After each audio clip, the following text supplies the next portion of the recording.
Hi there, smart drivers. Talking to you tonight about rear-ending crashes and being tailgated. It seems to be a huge issue with new drivers and driving and distracted driving. So we're going to talk about that.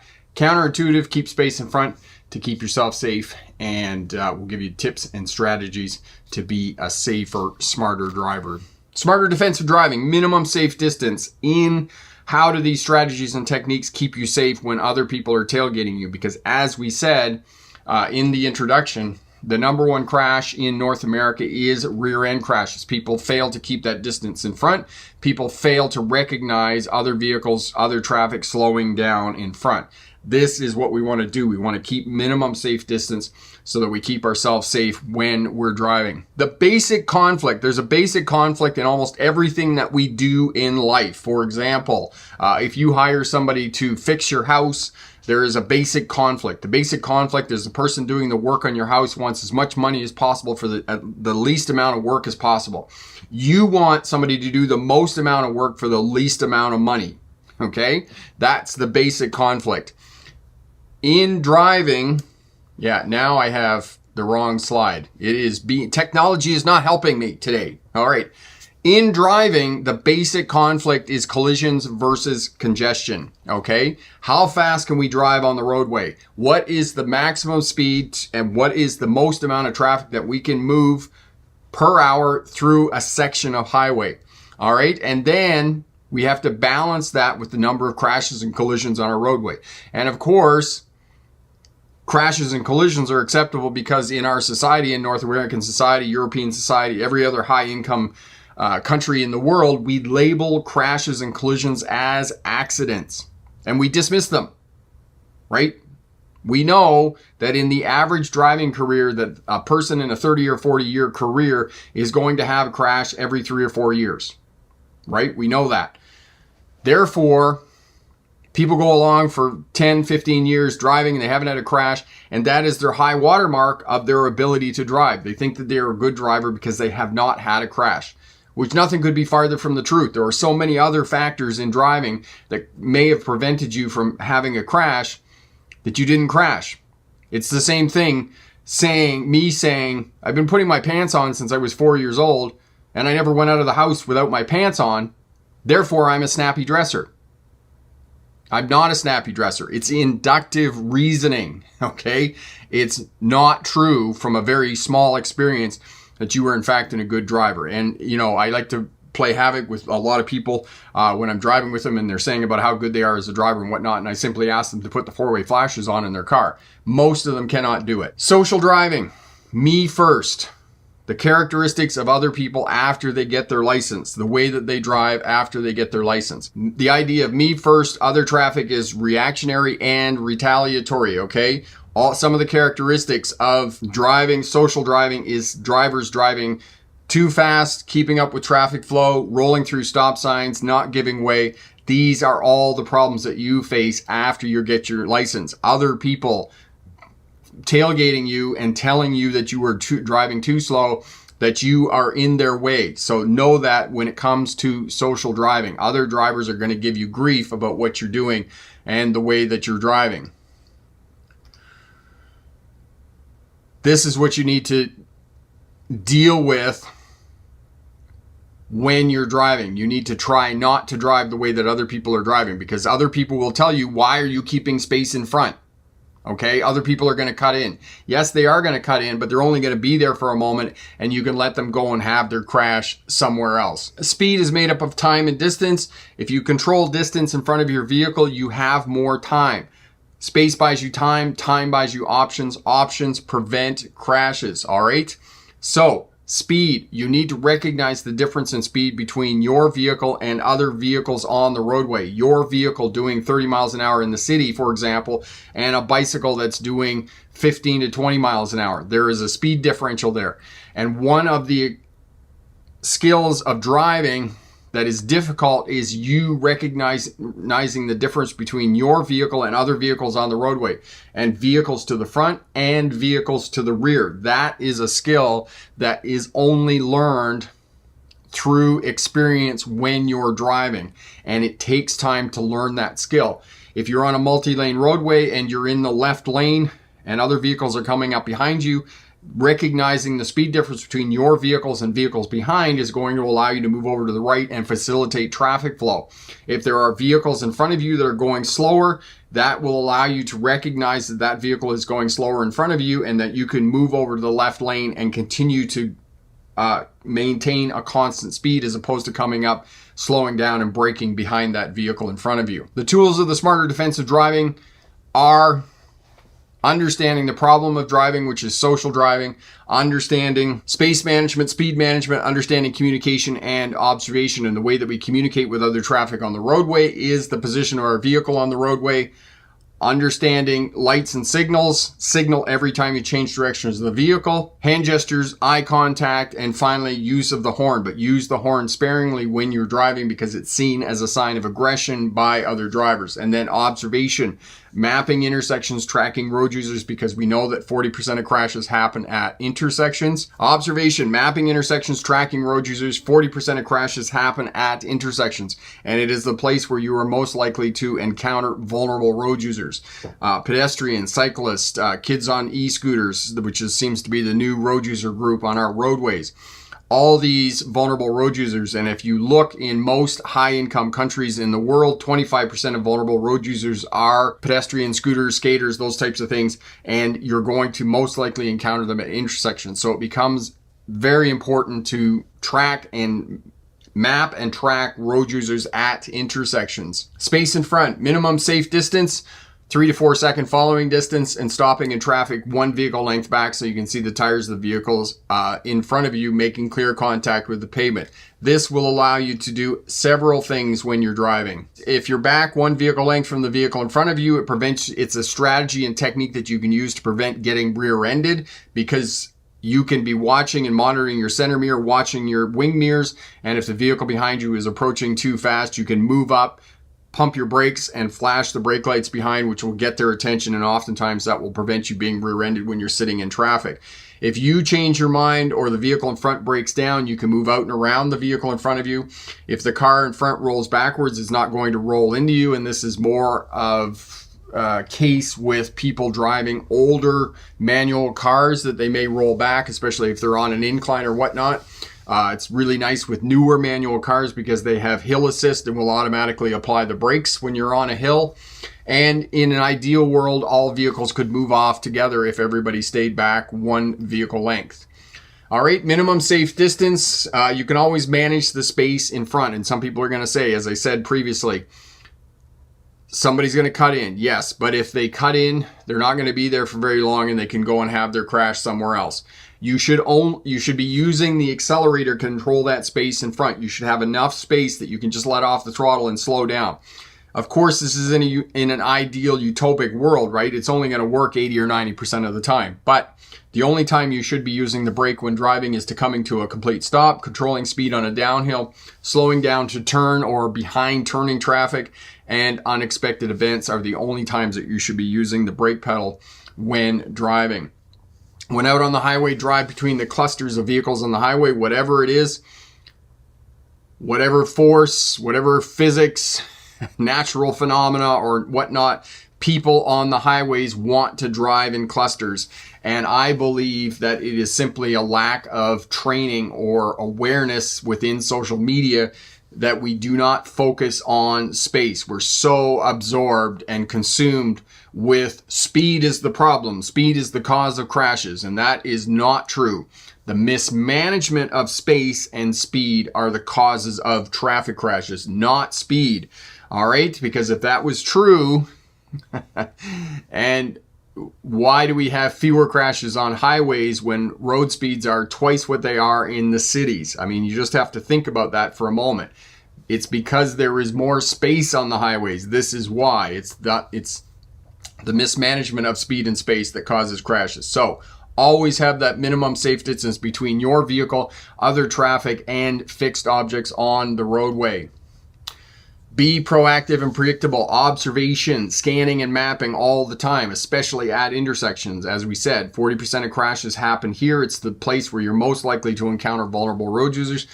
Communicating effectively with other traffic, shoulder checking, Shoulder checking is not communication, but it is a part of observation, which I was talking about previously. Shoulder check and signal every time you change directions of the vehicle. Communication, lights and signals, position of the vehicle, eye contact, hand gestures, and using the horn sparingly. You want to read traffic patterns and you want to be able to understand the actions of individual road users. You can do that through reading the road signs, figuring out what's going on with the road ahead, and watching the traffic in front of you so that you can respond to traffic. Because many instances, if you think that you're going to react every time and you're going to react in time, that simply doesn't happen. And traffic statistics, crashes for traffic statistics tell us that drivers do not react in time when they're driving on the roadways. All right, read and respond, looking ahead at controlled intersections, locating turning lanes, understanding rubberneckers. If there is a police officer with someone pulled over on the side of the road, inevitably there are going to be rubberneckers, and even if the police officer is on the other side of the road, your lane of traffic is going to slow down and potentially even stop because people are gawking at what the police officer, what the emergency vehicles are doing on the other side of the road. Know that different seasons bring out different vehicles. This is the time of year right now where we have a lot of pickup trucks with camper trailers, motorcycles, and those types of things. So seasons play a key role in predictable traffic patterns because pickup trucks pulling trailers in the mountains and hills, they're going to slow down, they're going to go slow, they're going to get lost in towns, they're looking for a service center, they're looking for information centers, they're looking for the campground, those types of things. So keep as much space as possible between your vehicle and those on the roadway to keep yourself safe. All right, MIT, mapping intersections, tracking road users. We've went over this. 40% of crashes happen in intersections. It's the place where you're most likely to encounter vulnerable road users, and 25% of traffic fatalities are vulnerable road users. So minimum 3 feet, 1 meter between your vehicle and road users on the roadway. Map those road users as you're approaching the intersection and track their movement, especially if it is going to cross your path of travel. Good luck on your driver's test, and remember, pick the best answer, not necessarily the right answer. If you're just tuning in, let us know where you're tuning in from, what class of license you're going for, and how we can help you out. We will definitely help you out. And we're talking about tailgating, we're talking about rear end crashes, and this is an important topic because the number one crash in North America is rear end crashes, which means two things. Their following distance is too close, and as well, they are failing to understand speed differentials between their vehicle and other vehicles on the roadway. In other words, they misjudge when other traffic is slowing down, and that in combination with the fact that they're too close causes them to get rear-ended. Jackson is tuning in here. Hello, my friend. Tailgating on the interstate today, yes, and people do it all the time, and it is a point of contention for smart drivers that other drivers are tailgating them on the roadway. So this is what we're going to talk about. We're going to give you strategies, tips, and information about how to avoid being tailgated, how to avoid tailgating other vehicles, and how to avoid being in a rear-end crash. And this ties in with the defensive driving that I've been teaching for the last couple of weeks with road rage and distracted driving. Space management, it is the most important component of the smarter defensive driving model. And if you can keep space in front of your vehicle, that 2 to 3 second following distance, and stop back 1 vehicle length from stop traffic in front, all this is going to reduce you being distracted. And if you do get distracted, it's going to provide minimum safe distance, so there's less of a chance that you get into a crash with the vehicle in front of you. It's going to reduce your chances of being involved in a road rage incident, and it's going to reduce your chances of being tailgated by other drivers on the roadways. And yes, Marion just epitomized the sentiment of every driver's, other drivers that tailgate you. And it was actually interesting because a couple of weeks ago, I think actually it was last week, I was complaining about another video that I had been watching, another channel I had been on. It was a car enthusiast, and he believed that sports cars, because they were so low to the ground, that when people looked in the rearview mirror, it actually looked, they were deceived into thinking that the vehicle behind them was tailgating them because it was a sports car. When in fact, Most sports cars are probably tailgating you because you're going too slow. And that's what Tracy said. I was explaining this to her and she said, well, I drive a sports car and most of the time I am tailgating you because you're going too slow. So I don't think it has anything to do with the fact that sports cars aren't very tall. It's the fact that people driving sports cars are aggressive drivers and you're simply in their way and need to move over to the other lane.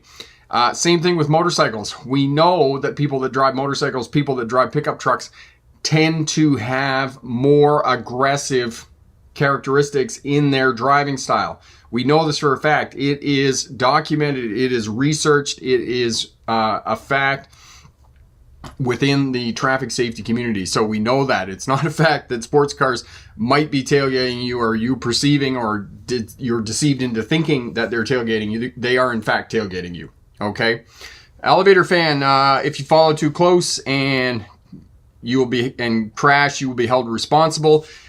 Most cases, elevator fan, the law is not clear cut and it is always up to the judge to decide. In many of these cases that do find their way into the courtrooms, they don't make it to the court because it's too expensive. The process is too lengthy. And oftentimes they are settled out of court. The two parties come to some agreement about what the settlement is going to be.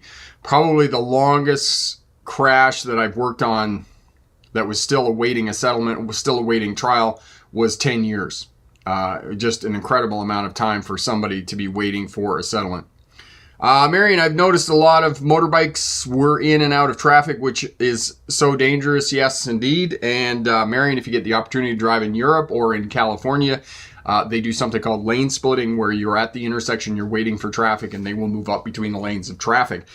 I am actually an advocate of lane splitting because it makes all traffic more aware of motorcycles. I think that road safety is actually higher in Europe owing to the fact that motorcycles are allowed to lane split. Now, every time you bring this out and present it as an option to be safer, there's a video with some moron driving a huge Harley Davidson fully dressed with saddlebags on it and those types of things, trying to lane split, and of course hits the two cars on either side. There has to be some judgment on the part of the rider, knowing that if you have a fully dressed Harley or a Goldwing or a Honda Interstate, you are not going to be able to drive up between the two lanes of traffic. We're talking about, Enduros, small motorcycles, 450 scooters, Vespas, those types of things. That's what we're talking about in terms of lane splitting.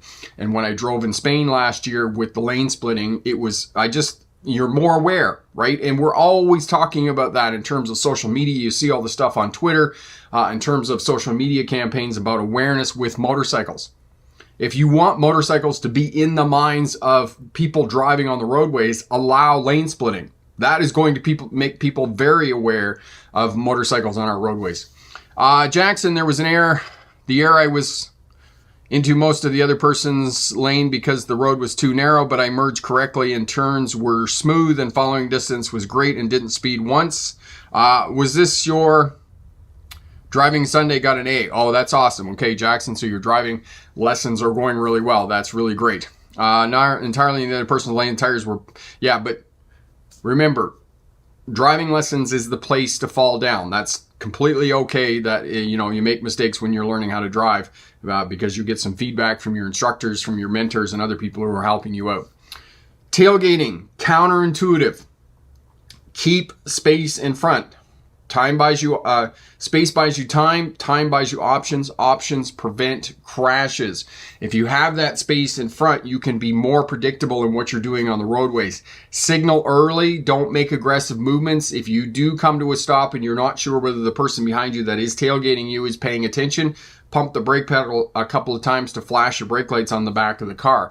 That will get their attention that you are doing something and changing course, either slowing down with your speed or you are going to change directions. You're going to turn or lane change or merge or something like that. So do all that when you're driving and keep that space in front for somebody that is potentially tailgating you because you want to be as predictable as possible. Because keep in mind, if somebody's tailgating you, you are now driving for the bonehead behind you and you're driving your vehicle as well. So you have to be more aware, more conscious of what you're doing to keep yourself safe when you're being tailgated by other vehicles. So know that.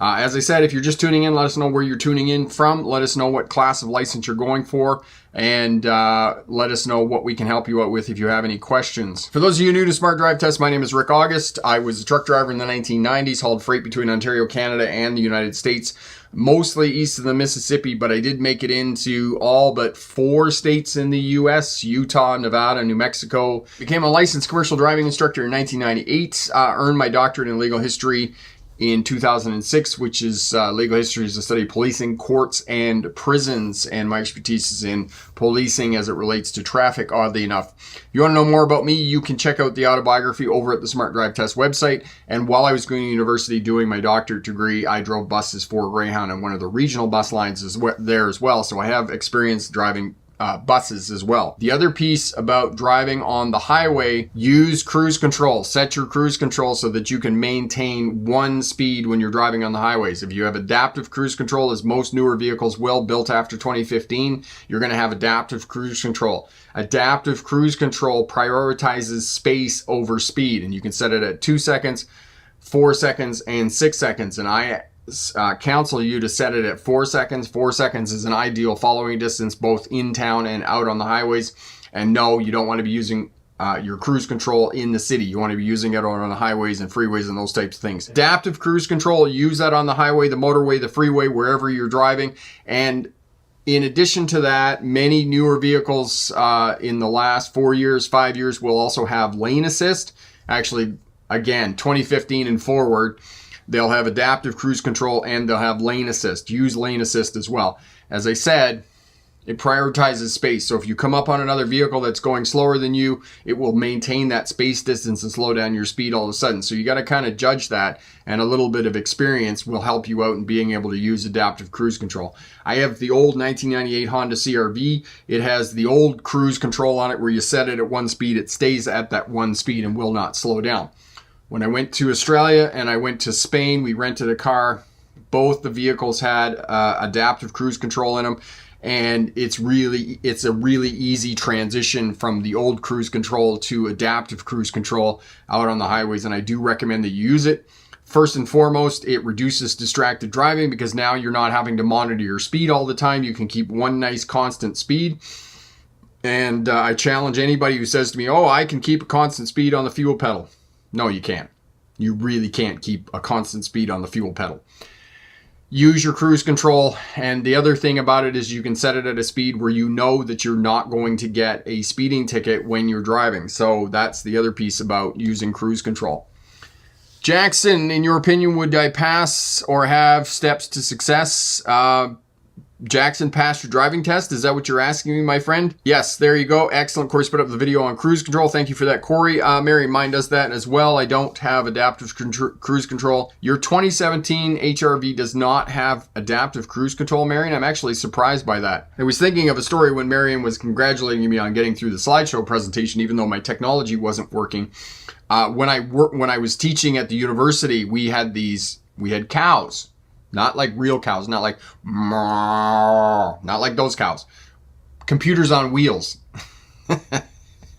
And this was 20 years ago. This was not 2006, but 2008, 2009, right? Computers are not what they are now. So we had these computers on wheels, and you'd go in and you'd book them out, and then you had to have on a USB stick, and you stick it into the computer, and you had to fire the computer up, get it booted up, get your presentation up and get it all working and looking nice. So it was a computer with a slide projector, and you had to get the slideshow projector and the thing down. And you're in there, and of course you've got 5 minutes while all the students are shuffling in and you're trying to get everything set up. It was anxiety causing, to say the least. You were anxious trying to get everything and making sure it worked and your presentation worked and all those types of things. So it was pretty crazy. It wasn't like the old days, right, of universities where you just go in and the professor would stand at the front of the lecture hall for an hour reading off some notes. No, you had to have a PowerPoint presentation and it had to be funky and entertaining and whatnot. So there you go. Corey, my 2019 Micra also doesn't have adaptive cruise control. Kind of a bummer in hindsight. Oh well. Interesting. Okay, so some of these vehicles pre-2020 do not have adaptive cruise control. I find that interesting that some of these base models don't have adaptive cruise control. Evan, you should have a 3-second following distance when driving, even in ideal conditions, in case 2 isn't enough. Yes, and we do advocate 3 seconds of following distance, as Evan said. Excellent. Thank you for that. And as Evan just mentioned, this following distance is under ideal conditions, okay? If road conditions deteriorate, if you are in congestion, rain, fog, snow, you want to increase your following distance even more to keep yourself safe when you're driving, because you need, now it's not just you need to respond to what's going on in changing traffic conditions, but you also need to get traction so that you can get your vehicle slowed down, you can get your vehicle stopped so that you do not rear end the vehicle in front of you. That's what you want to do.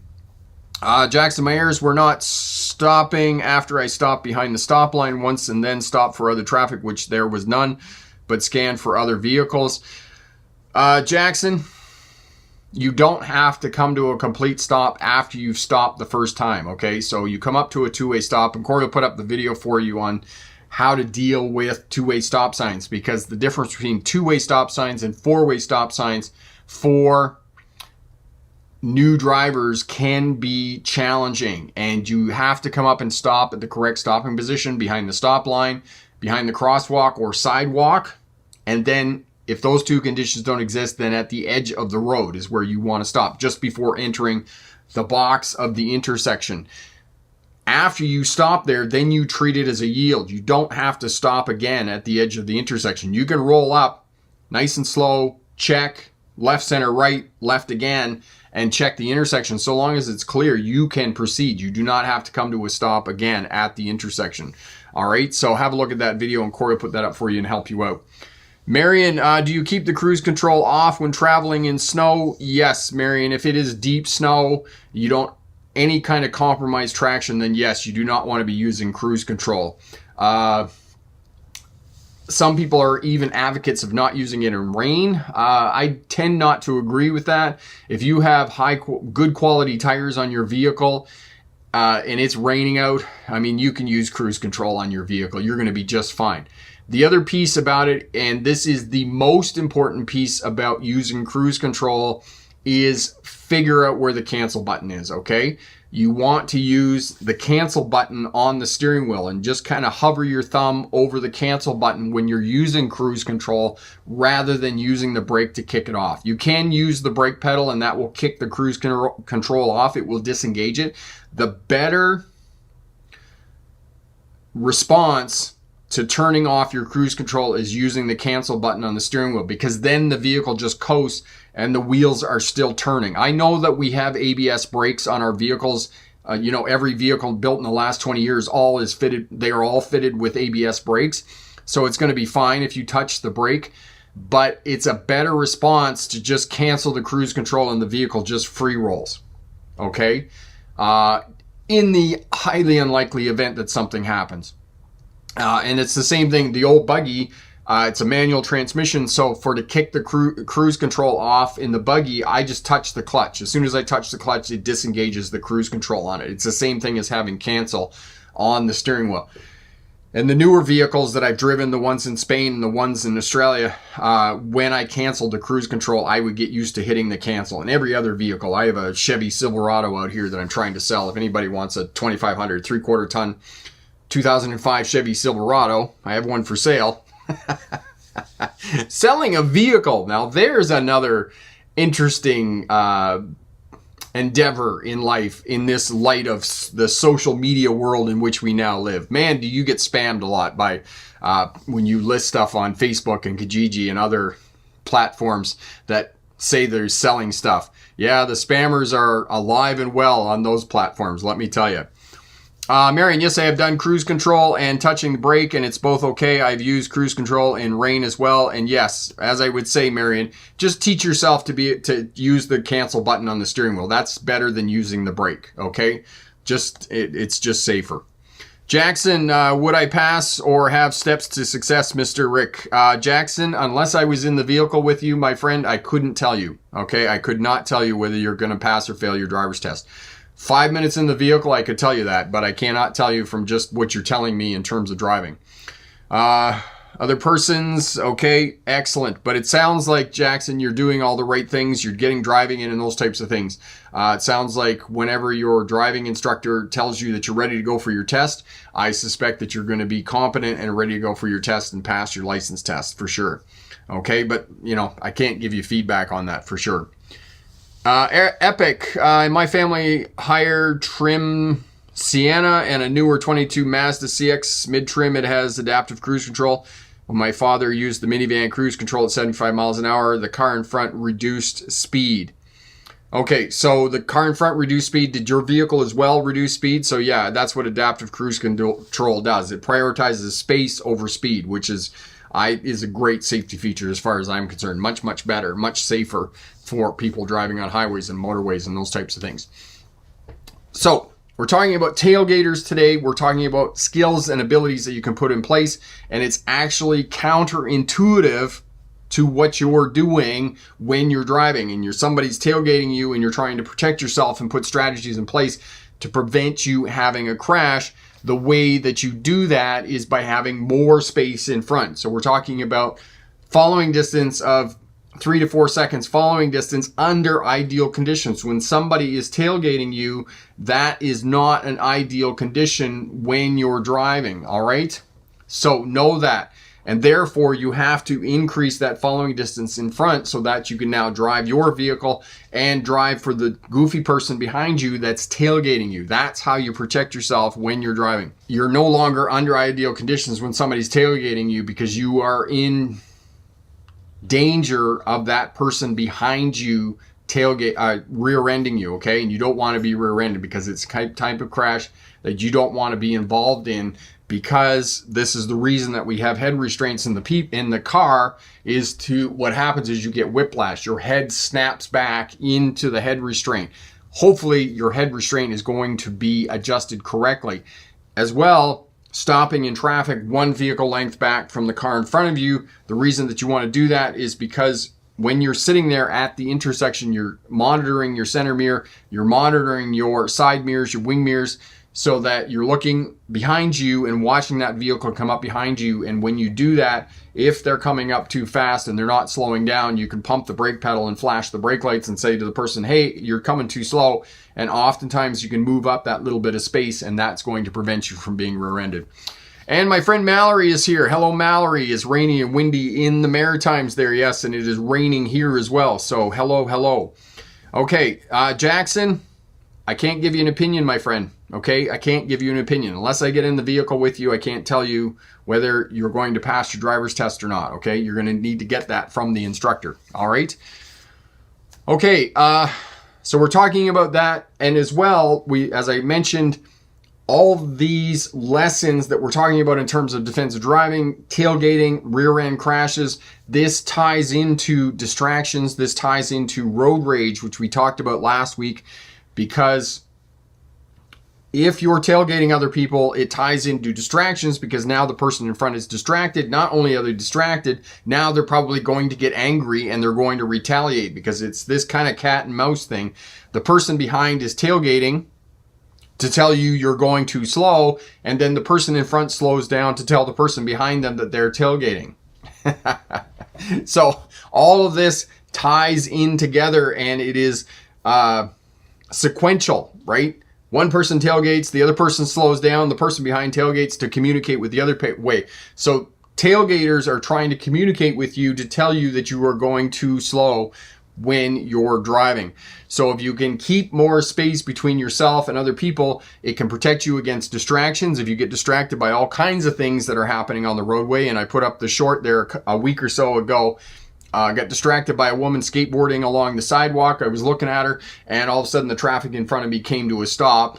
Fortunately, I had that space in front of me, and I was able to get the vehicle stopped in time so I didn't rear end that vehicle. Javin, you just passed your CDL test. That is awesome, my friend. What state did you pass your CDL in, and do you have a job lined up, my friend?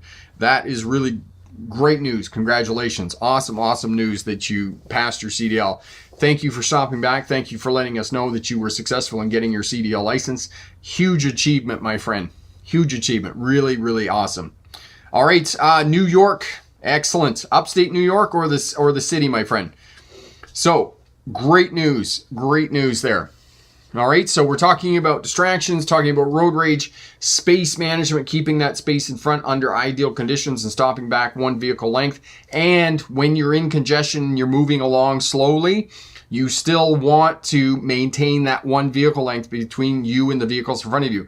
Because if we get into congestion where traffic is, nose to tail rather, and it's going as slow, it's crawling along, right? You're going to get distracted because you're talking to the person in the car, you're listening to the radio, you're changing the stations on the radio, you're trying to find something interesting to do. Other people are doing goofy things and you're like, oh my God, am I ever going to get out of this congestion? You will get distracted. So keep that distance, minimum one vehicle length between you and the traffic in front of you, especially when you're going slow, so that you don't accidentally bump into the car in front of you. That's definitely not what you want to do. Javin in the city. That is even more impressive, my friend, that you passed your CDL license in New York City. That is no small feat, my friend. Congratulations. Mallory, was thinking of you yesterday while I was on the highway with my family traveling somewhere to pick up something. Excellent. Thank you, Mallory, for thinking of me while you were driving in the car with your family. Checo, I have been good, my friend. How are you? And Gabrielle, moving to Wisconsin from the UK, where I already have a British license. Not sure which maneuvers are on the test. Looking forward to driving on the right. Awesome. Yes, Gabrielle, that's going to be interesting. Wisconsin. Did you get transferred there for a job, Gabrielle, there in Wisconsin? You got a fascination with cows and cheese. Ba-dum-bum.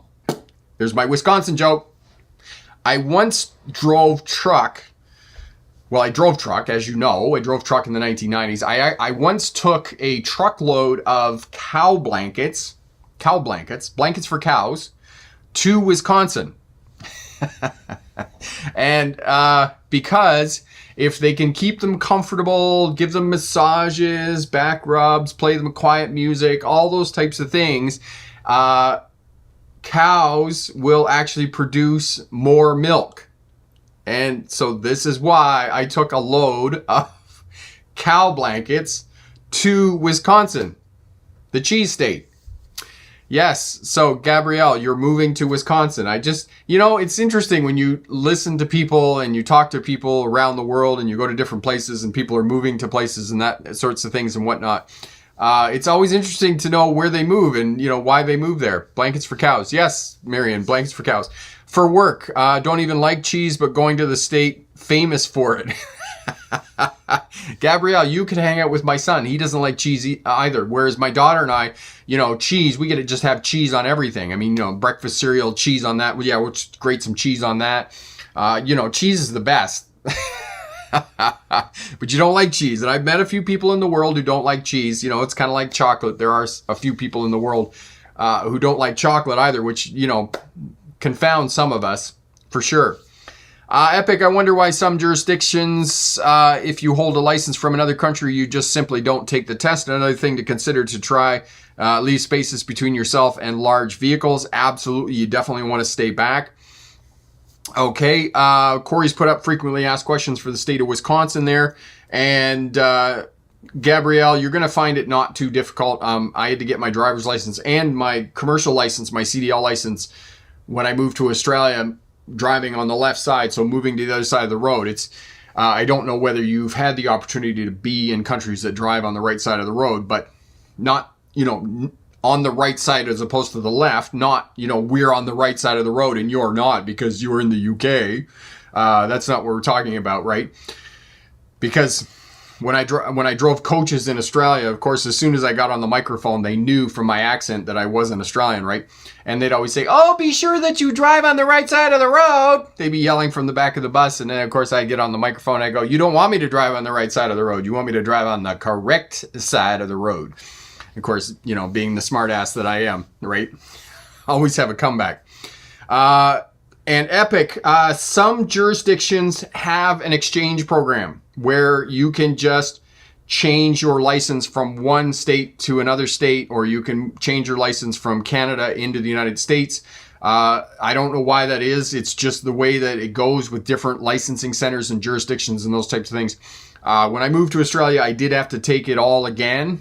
I had to take my car license. I had to take my tractor trailer license. Same thing for Gabrielle when she goes to Wisconsin. She's probably going to have to do all the license tests again to be able to get her license there in the state of Wisconsin. When I moved from Ontario, the province of Ontario, to the province of British Columbia, it was simply an exchange. I just moved my license over. Now, my driving instructor's license, on the other hand, was completely different. I had to take an entire battery of tests. I had to demonstrate to the ICBC people that I could teach classes. I could teach air brake classes. I could demonstrate the pre-trip inspection. I could do driving lessons and all those types of things. They just gave me an entire battery of tests. And then it was interesting. A couple of people, while I had been moving through the process of applying to challenge the instructor's license here in the province of British Columbia, a couple of people were like, oh, just go to the Justice Institute and just redo the course and this and that. And I was like, I'm not spending $5,000 to go down there and redo the course for something that I already know how to do. I just need to take the test so that I can practice here in the province and do the instructor's license. And then some years later, 3-4 years later, I actually ended up working at ICBC in the licensing department. And I came into Jill's office, who had been working at ICBC forever, who I should contact soon and just say hi.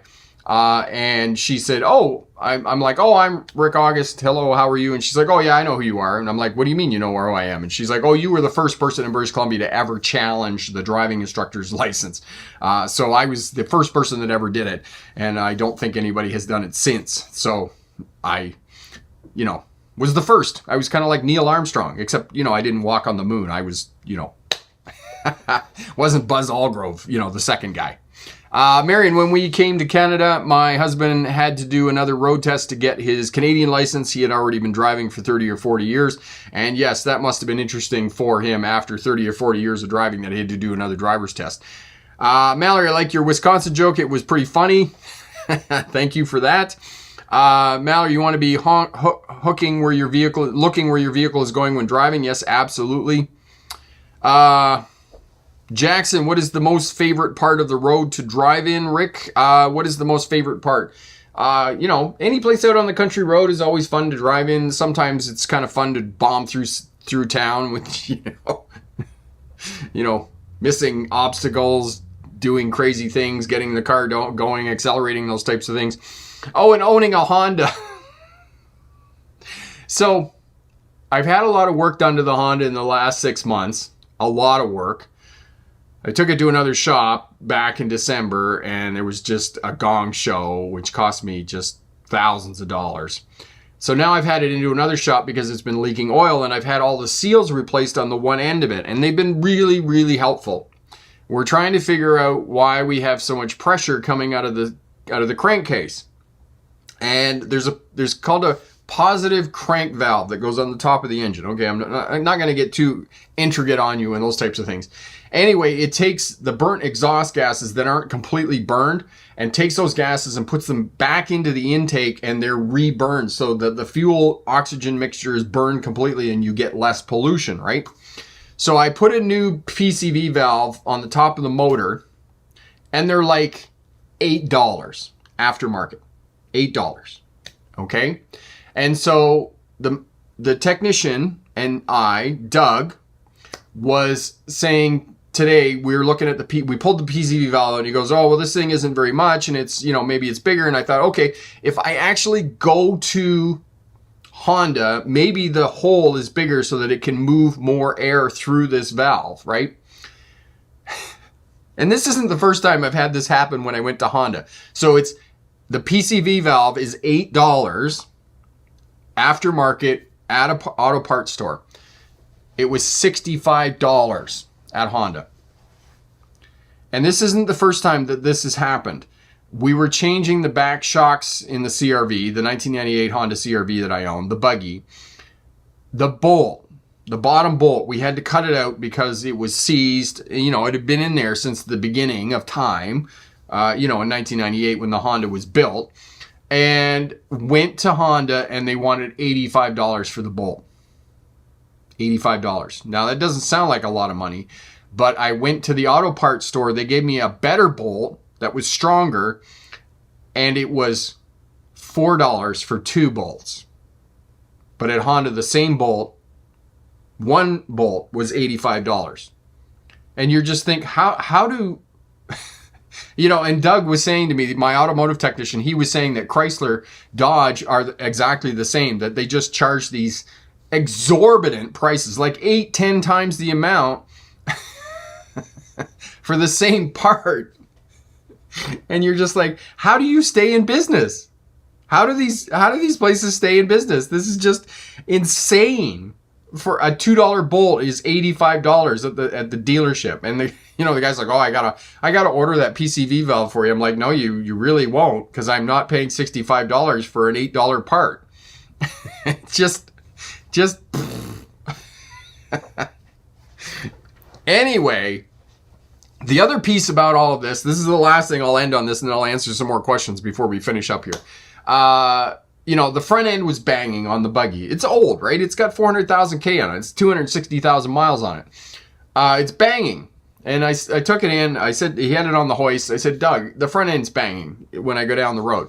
And so they're messing around and something's loose. It's just loose, right? All you had to do was put a wrench on it and tighten it. I thought I was like, I'm looking at $600 or $800 for new front strut assemblies on the old buggy. And it was just something loose. And I'm like, now I go down the road and the thing just goes really nice and quiet over the bumps, and it's really nice to drive and lots of fun. So, if you want a safer vehicle, and this has been proven in terms of our thinking, our attitude about life, and the way that we look at things in terms of a positive light, right? It's this: if you want to feel better about yourself, go and have a shower, shave, wash your hair. Not for women. I mean, there are some women that might have to shave, but for the most part, not. And put on some nice clothes, and you feel better about yourself. It's the same thing as if you work at home, right? Go and have a shower. Go and put on some nice clothes. Look like you're going to work. This is what I try and do every morning when I get up, because I work at home, right? I'm going to work. I'm getting ready. I shave. I have a shower. I put on nice clothes, right? I'm working. It's the same thing with your car. If you want your car to be better, clean it. Get it fixed. Get the bang in it to get it fixed, right?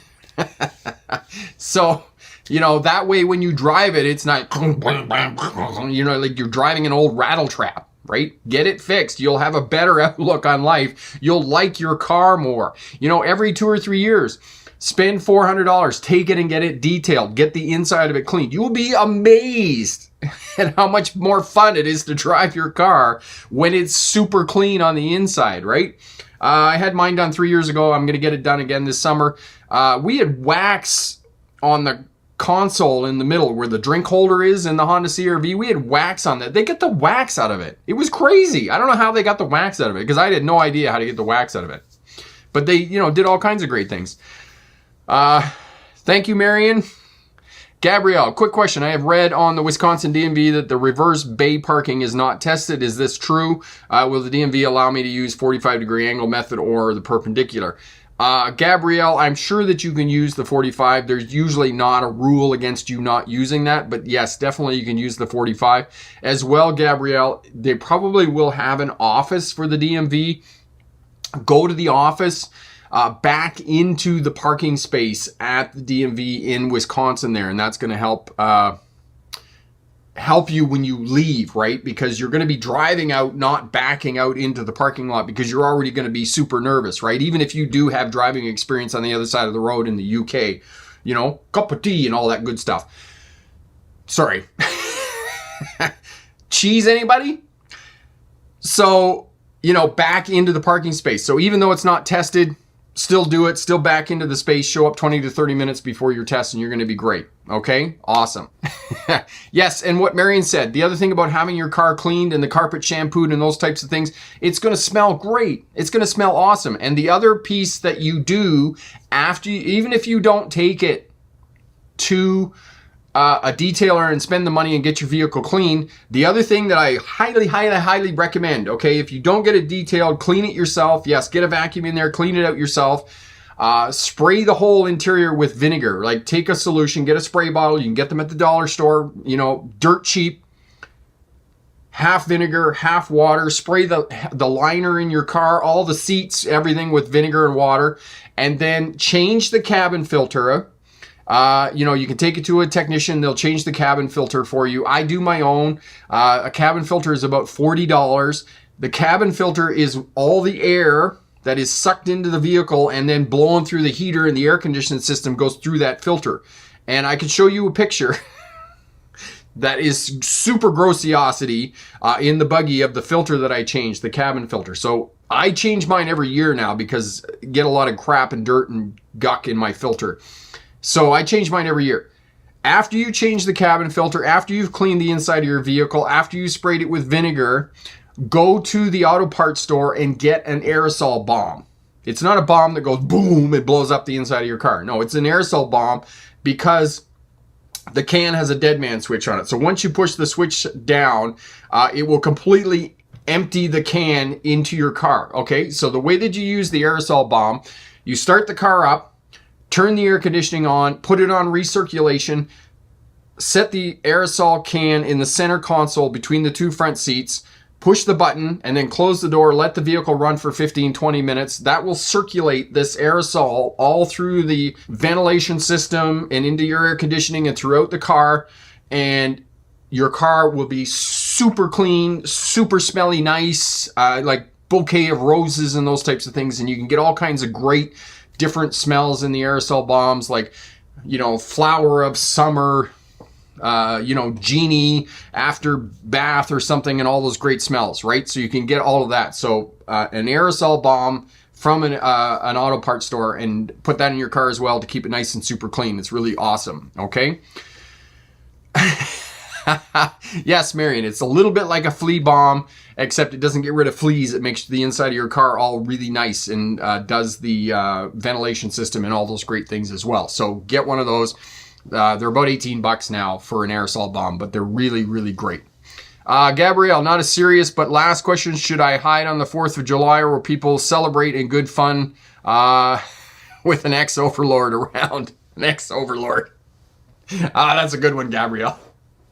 I don't, you know, most Americans in Wisconsin can't find Canada. I'm sure that they really won't remember, you know, 1789. 1789? I think it was 1789. 1776. Yes, 1776. Because the way I always remember that is the 76ers, right? So, 1776. Most Americans won't remember. I'm sure you'll be just fine, Gabrielle. I'm sure you'll be just fine. Epic. My parents asked about Hickory Driving School road test. Service instructor told my parents it's $290. Testing site is in Trenton instead of Randolph, which is closer to me in Eaton, Pennsylvania. And yes, $290 sounds about the going rate there, Epic. I think you're going to do just fine, my friend. All right, that sounds really great. Everything is awesome. If you have any questions, leave a comment down in the comment section before you toddle off. Please hit that thumbs up button. If you got a driver's test coming up in the next week or so, good luck on that. You know, ask us questions, drop notes. More than happy to help you out to pass your driver's test first time. And if you passed your driver's test in the last week or so, good luck on that. And remember, pick the best answer, not necessarily the right answer. Have a great night. All the best. Bye now.